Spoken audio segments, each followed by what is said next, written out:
Hi, everyone. Welcome to podcast number 13 of What's with Healthcare. So today we're continuing on with our discussion about the senses. Welcome, Sue.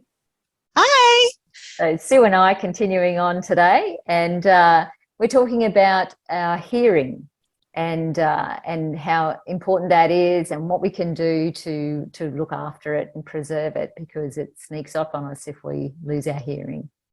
And sometimes we're a bit vain and we don't want to wear hearing aids. So how can we avoid that? Absolutely. All right, let's go. Isabel is not able to join us, so this will be a two-person conversation. Thanks, Celeste. And so hopefully when we're just the two of us talking won't be as boring for everyone out there. So the other one that's the next one I think is, you got the eyes and the ears.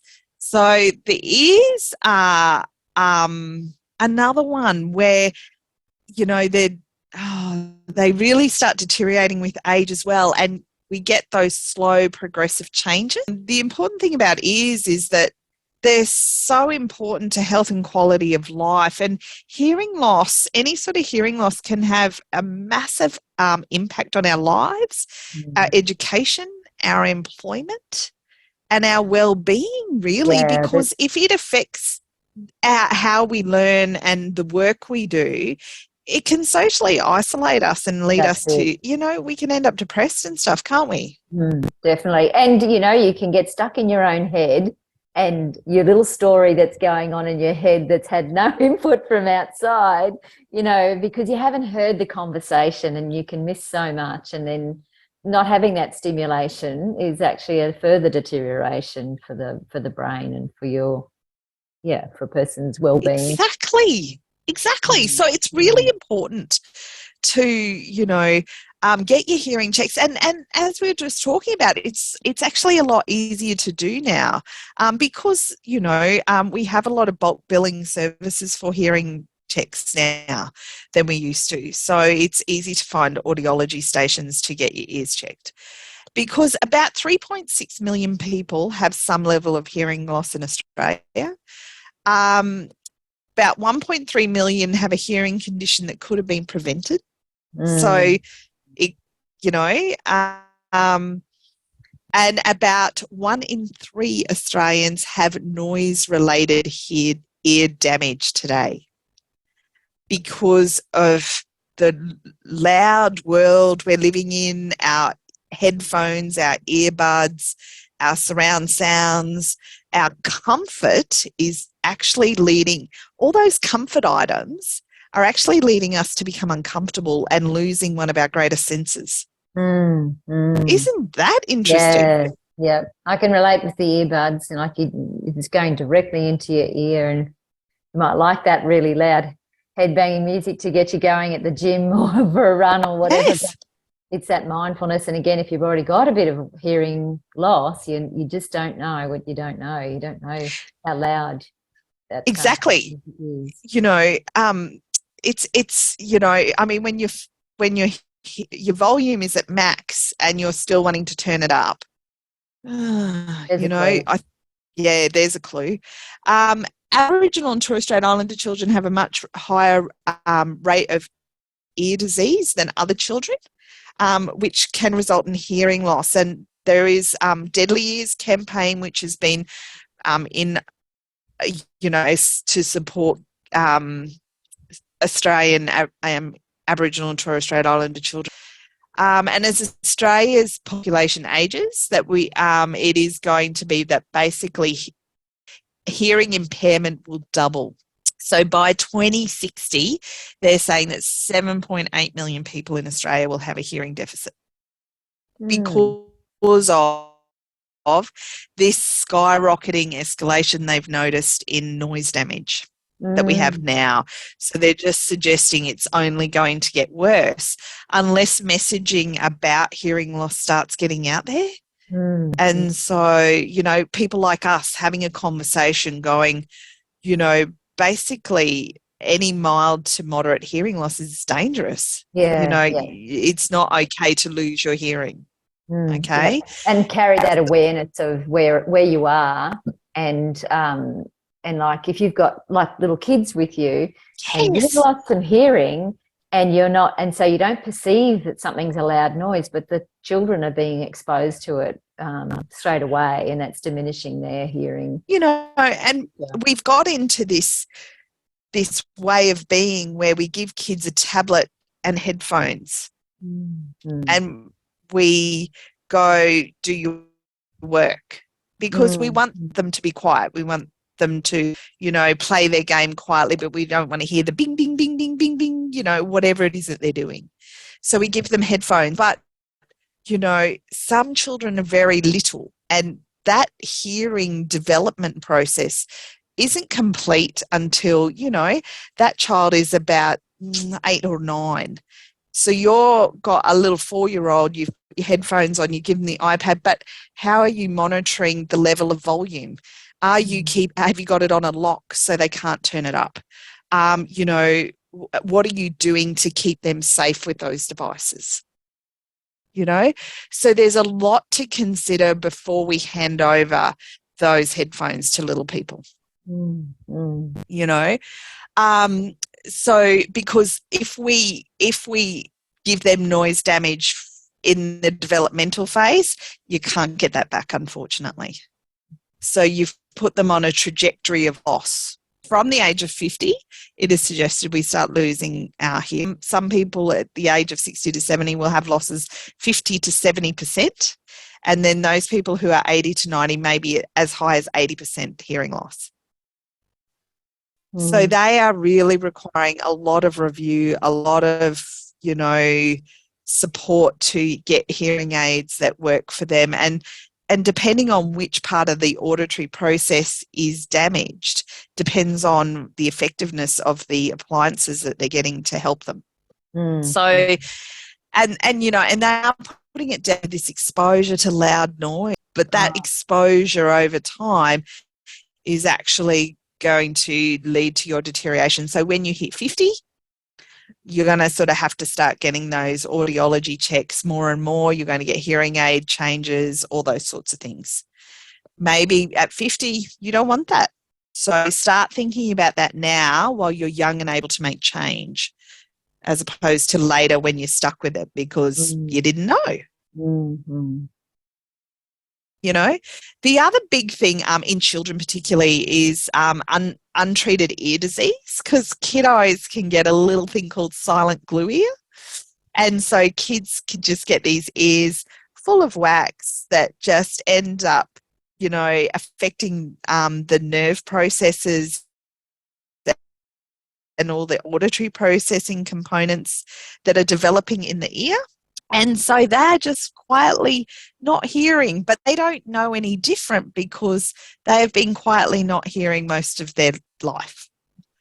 So it's sometimes not until they get into schooling systems where, you know, the teacher's calling out to everyone and, you know, little Johnny still doesn't turn around and pay attention, and the teacher keeps watching, and little Johnny needs to be told 3 times to do something, whereas the other kids sort of pick it up after the first or second time. And Johnny always needs specialist sort of one-on-one conversations. And, you know, and that's when the teacher, the primary school, you know, or the prep teacher or the kindy teacher might just say to mum and dad, hey, have you had, you know, little Johnny's ears checked because not hearing?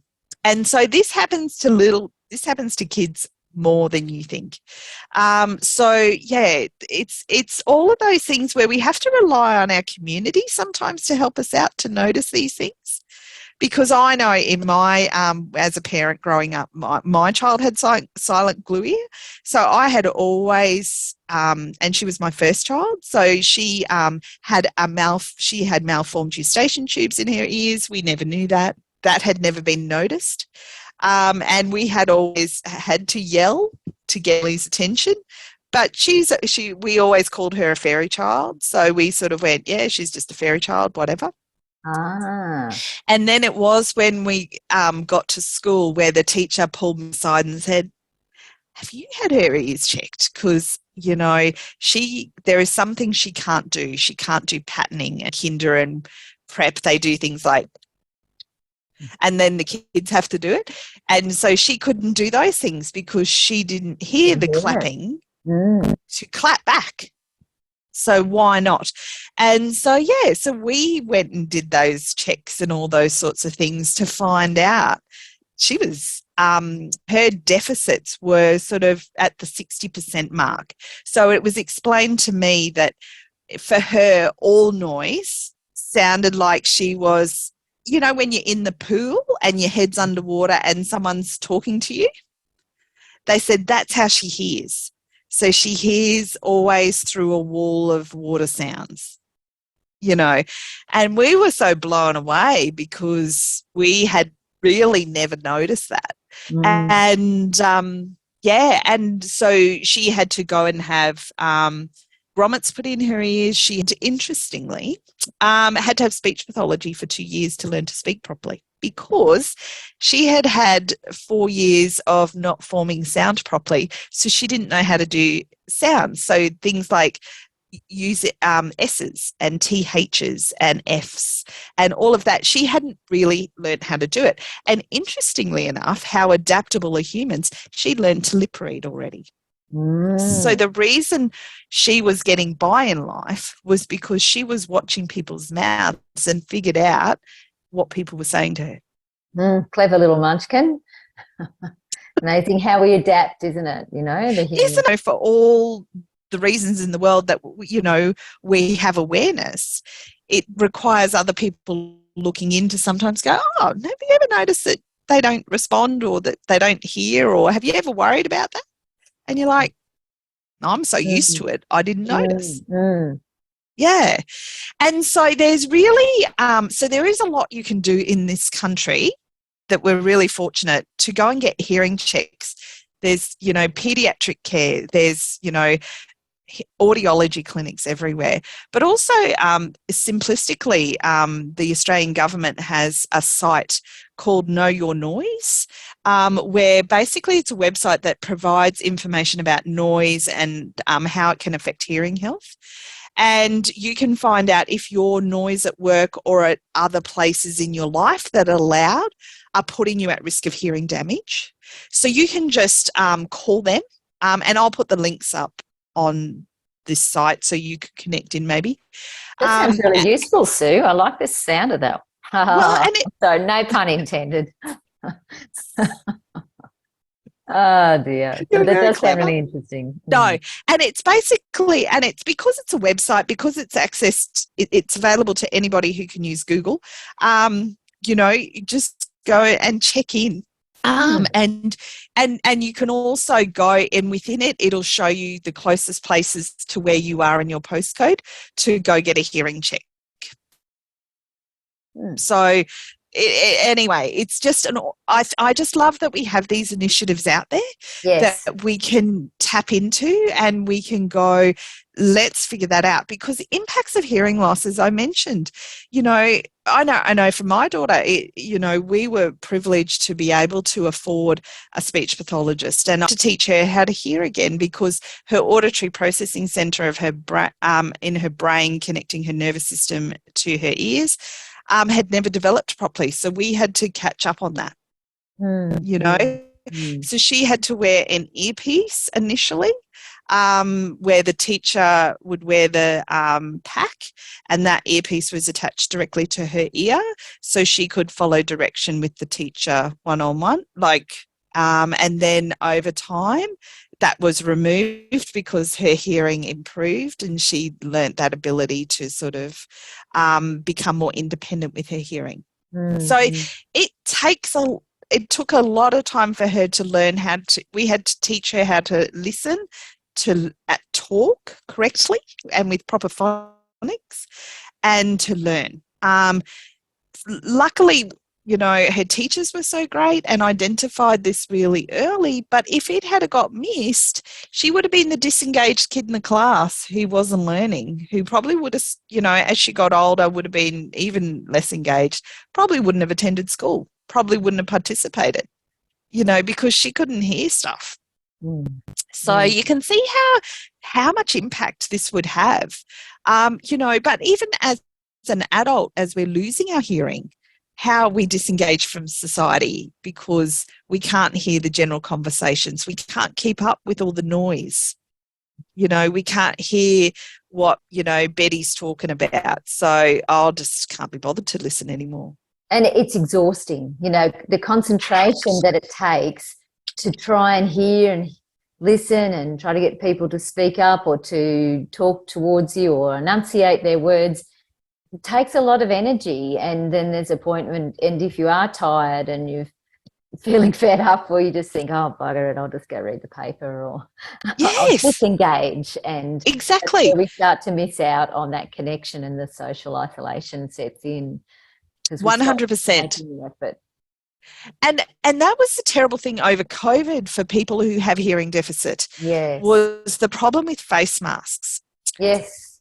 So face masks were really problematic for people with hearing deficits because, for one, they lost the ability to lip read and recognise facial cues, but also with the way the elastic went around the back of their ear, that interfered with their hearing aids. Mm-hmm. Oh, I know, them flicking off. Mum and Dad were saying with theirs that, like, I've got to be so careful with them, with the mask, the elastic, because it'll catch hold of the hearing aid and they're so tiny that I'll lose them. Exactly. Exactly. So that's why, we really need to, I don't know, I guess the whole point of our discussion today, isn't it, Celeste? It's just how can we be more mindful of, looking after our senses so that they remain in optimum health, so we don't have to suffer these losses and these risks. Yes. But also when we're caring, as we're carers for the many people we're caring for in the universe, how can we be mindful of people's senses so that we look after them? Yes. And we have compassion for their suffering, that we don't, oh, bloody listen, will you? Like we have compassion and we actually have empathy and we care. Yeah. I think that's probably what we're trying to communicate here, isn't it? Yes. Yeah. Yeah, definitely. How can we help? How can we be aware of not just ourselves, but those around us? Exactly. And, and look after your ears.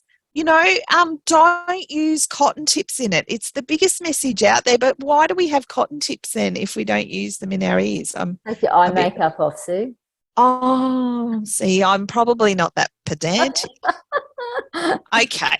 All right. So don't stick anything smaller in your, my doctor many years ago said, Sue, never stick anything in your ear smaller than your finger. Mm. Yeah. And I was like, oh, that's actually correct. All right then. I'll go with that. Just use a washcloth to clean around the ears. That'll do. And don't expose your ears to loud noises, continually. Take breaks. What do I say if your ears are ringing after an event, like if you've been to a concert and your ears are ringing, that's a sign of hearing loss, that, Exactly. Even though the ringing will settle down, you wake up in the morning and it'll feel normal, you've actually deteriorated your hearing. Yeah. I have another friend. He went to so many concerts over so many years. He now has permanent tinnitus. Oh, really? Wow. Yeah. Isn't that frightening? So, put earbuds in if it's too loud, use them. I still remember working in a building once that was being renovated, and the noise they gave us all earbuds that we had to wear all day at work, but it got to the point where they just said, you all can't work here while we're doing this work because it was too loud. Yeah. So even that's a basketball game. I had to go to, not had to, I really wanted to go to, I actually really enjoyed this game. It's so fast and there's so much going on. But it was so loud and it's all inside, and it reverberates. I'd like to go again, but I'll need to wear earplugs because I just can't. I do have some hearing loss, but which may magnify that. I don't know, but but that's the message I've taken out of it. So, how many other people were there in the auditorium in that stadium? Yep, watching and listening to that same game. There were little kids there. There were babies sitting next to us. And they're all being exposed to that loud noise, and no one's doing anything or no one's aware of it. So exactly right. There's a simple There's a simple one, and Yeah. we're all volunteering to turn up for that game, or the same as the concert.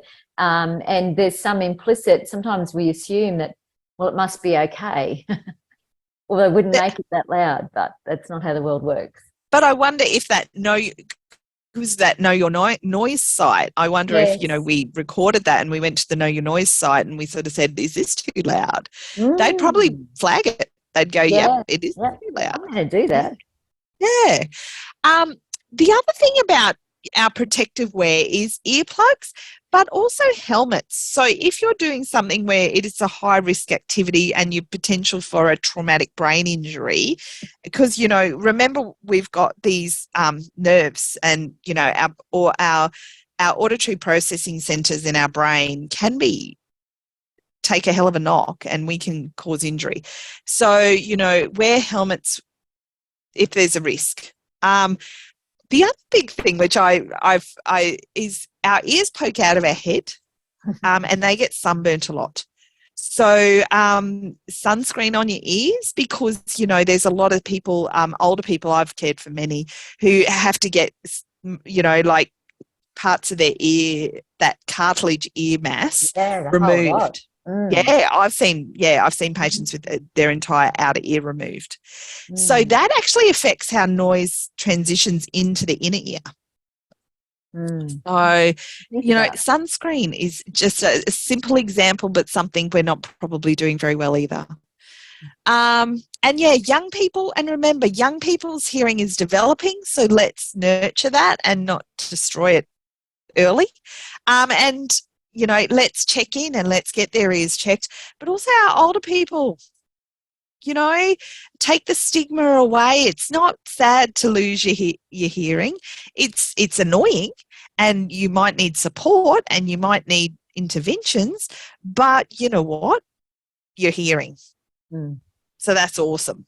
And stop turning the television up. Tell everyone else to get over it. There's headphones you can get now that are really good for that too. So if you need louder noise, you can put them on. Exactly. Anyway. All right. So, and once again, with everything, we'll put some more handy links for people to, find these Know Your Noise places and all of that sort of stuff, so that you might want more information. Well, thanks everyone for joining us for the podcast today. It's been a hoot. And please remember to like, share, subscribe if you've liked what you've been listening to today. And if you've got any suggestions for us for future podcasts, please drop them in the comments or contact us on our Facebook page. That's called What's with Healthcare. And we'll talk to you next week. Bye.